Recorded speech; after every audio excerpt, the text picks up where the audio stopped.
Today we're going to react to an analysis that shows how the Leafs went from a really tough spot to a completely different phase in a very short time, despite their recent loss. A team that seemed lost is now back in the fight, back to competing, and making a lot of people rethink what to expect from this season. Anyway, let's watch together and try to understand what changed with this team. But first, leave a like and subscribe to the channel. That's really important for us who are just starting out, and it motivates us to keep bringing you more videos. Connor McDavid now with a point streak of 19 games after a big win over Chicago on Monday. It's the 43rd time in league history a player has had a point streak of at least 19 games, and he has a chance to make it the 32nd player with a streak of at least 20 games. Tuesday against the Predators, McDavid had a hat trick against Nashville last Tuesday. Let's chat about all of it, all things NHL, with our NHL analyst, Craig Button. Great to see you, Craig. So McDavid heating up. That 19-game point streak is actually a new career high for him. And, Craig, we know he was the hero of the Four Nations face-off, scored the winning goal. The timing couldn't be better as we head into the Olympic era, could it? No, you're exactly right. And Connor is really excited about being able to compete in the Olympics. I mean, keep in mind, it's been 12 years since the best players got together and competed at the Olympics. So you got a brand new generation, and Connor McDavid leads that generation. So the excitement to go to the Olympics, but now he knows exactly what the demands are on him. He knows there's going to be a big spotlight on him, and he doesn't shy away from the spotlight. Nothing's too bright for him. But if you're Team Canada and you're watching Connor McDavid play, you are excited about seeing him in a Team Canada jersey, ready to help Canada win a gold medal. And really, when we talk about best on best, defend the gold medal that they won in 2014 in Sochi. Connor McDavid right now, you watch him some nights, Jay, and it almost looks, and we know how hard the NHL is, it almost looks like he's playing with kids. He makes it look so easy, and that just speaks to the brilliance that he is able to put on display night in, night out. And this point streak isn't stopping. I am sure of that. Craig, now we get into the Toronto Maple Leafs, who I think blew everyone's mind on Monday night when they opened their Western Road swing with a win over the Colorado Avalanche in overtime. The Leafs not that long ago, Craig, as you know, were in the basement of the Eastern Conference. Now they're holding on to one of those wild card spots in the Eastern Conference. What, in your opinion, Craig, has been the biggest reason for this team's turnaround? Well, two things have happened. I mean, number one, you can't overlook how good the goaltending's been. And last year, goaltending was really strong. Earlier this year, it just wasn't at the same level it needed to be at. But it is now. And Joseph Woll has been simply outstanding. And he was outstanding in this game. Got a little help from the goalpost in overtime. But nonetheless, when you have good goaltending, you get those breaks. And Joseph Woll looks like he's really dialed right into what you need. And certainly, when you have that level of goaltending, you become a little bit not as tight in front of them when you make a mistake, because you know it's not going to go in the net. And then William Nylander's able to put that into the net in the overtime period. And that leads me to the second thing, Jay, because a month ago, I talked about the Leafs and the players were not putting forth an effort.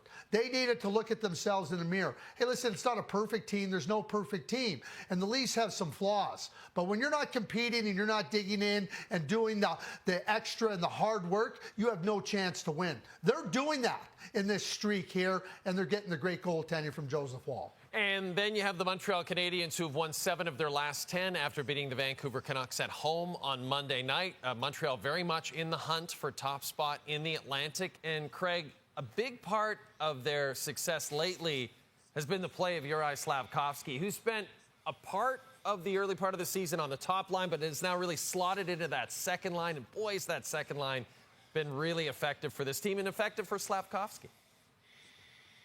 Slafkovsky's 21. He'll turn 22 in March. And, you know, Jay, a lot of times we spend so much time talking about first line, second line, top line. Oh, Juraj Slafkovsky got demoted. He did not get demoted.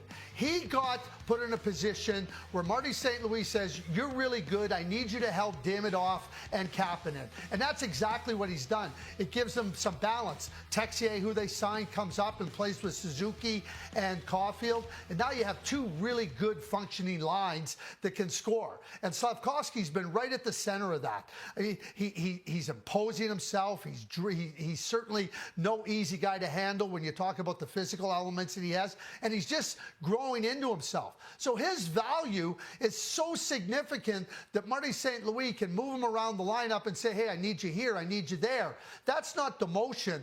That's a significant recognition of the value that Juraj Slafkovsky brings to the Montreal Canadiens. And significant is the key word, because he's 21, he's only getting better, and his impact will only become greater. Rick Bowness is not 21, Craig. You and I both know that. He's somewhere around 70. We don't have to get into the specifics. But when I heard on Monday that the Columbus Blue Jackets had fired their head coach, Dean Evason, and replaced them with Rick Bowness, the first person I thought of was you, because I couldn't wait to ask you about this. What was your reaction when you first heard the news? And do you like the move by Don Waddell in Columbus? Listen, I love Rick Bowness. I think Rick Bowness is a wonderful coach. I was very surprised that he made the change with Dean Evason. What surprised me even more is when Don Waddell said, you know, this has been one of my most frustrating years. He must have forgot about being in Atlanta for all those years, because if those weren't frustrating, and this is his most frustrating year, I mean, he certainly has memory loss. But when you consider Dean Evason, it seems like a move that, like, their expectations might be out of whack with what reality is. It's not a very good team. It's not a very well-balanced team. So you can change the coach. I'm not so sure it's going to change the results. That is fair. Craig Button, always great to chat with you. Quick reminder for Leafs Nation. If you're a diehard Toronto fan and you're still bleeding blue and white, subscribe to the channel and leave a like. It's the best way to stay updated every single day on our journey. After all this, it's pretty clear that what changed for the Leafs wasn't the results, but their attitude. Before, the team seemed disconnected, lacking intensity, and not willing to fight for tough plays. Now, it's a whole different story. They're battling harder, they're really competing, and in hockey, that changes everything. The goalie has become a point of confidence for the whole team, even though he didn't have a great game last time out. I think the team feels like they can make a mistake on a play without being immediately punished for it. They're playing more freely, with more confidence. That shows up directly in both their offense and even their defense.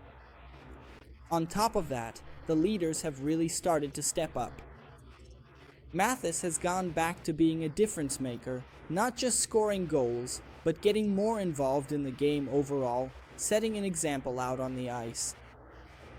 Of course, there are still problems, some issues, especially on defense and on the power play coming from the blue line. That became pretty clear in the discussion. But the most important thing is that this group has shown they want to win, shown they won't accept that rough patch from the start of the season, and decided to fight back. Now the pressure's on the other side.